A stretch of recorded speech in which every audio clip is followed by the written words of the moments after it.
Mehdi's on the line from Stafford. Mehdi, what do you think? Right, so I basically just got 2 points to make, and I'd really appreciate it that you didn't cut me off faster than I can say British foreign policy the way Nick Ferrari usually does. Mehdi, I'm very happy to have like I said, I think there's good sense on all the arguments in this, so go for it. Yeah, sure. So the first point is that 101% agree with Jeremy Corbyn. Now, usually what the media and establishment does is that they present the history of terrorism beginning on 9/11. Yet, if you can go right into history, the history of terrorism began with the colonization of brown people and enslavement of black people. In 1916, the British and French empires carved up the Muslim world based upon their own political and economic interests.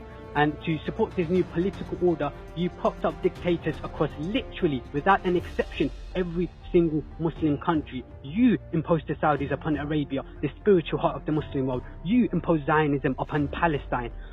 And if we have ever tried to overthrow your dictators and democratically elect our leaders, you have overthrown democracy. You overthrew democracy in Iran 1953, Jordan 1957, Indonesia 1965, Algeria 1990, Azerbaijan 1993, Palestine 2007, and Egypt 2013.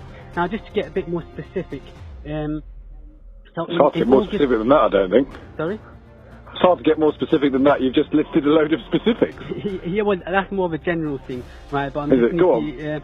But you agree with effectively, just to be clear on this, you think that that's colonising imperial background, which goes, as you say, that the old Turkish Empire was torn up and restructured at the end of the First World War. We know that happened, and that was the powers, the great powers, which included Britain and France, did it. Is that where you feel the root of all problems in the Middle East come?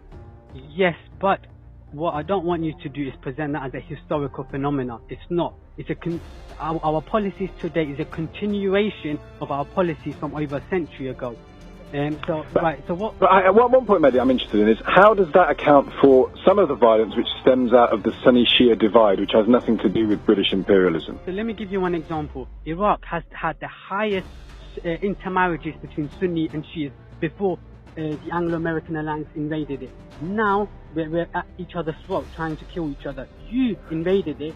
You being me, not you mean being British. I mean the American and primarily the American and British government.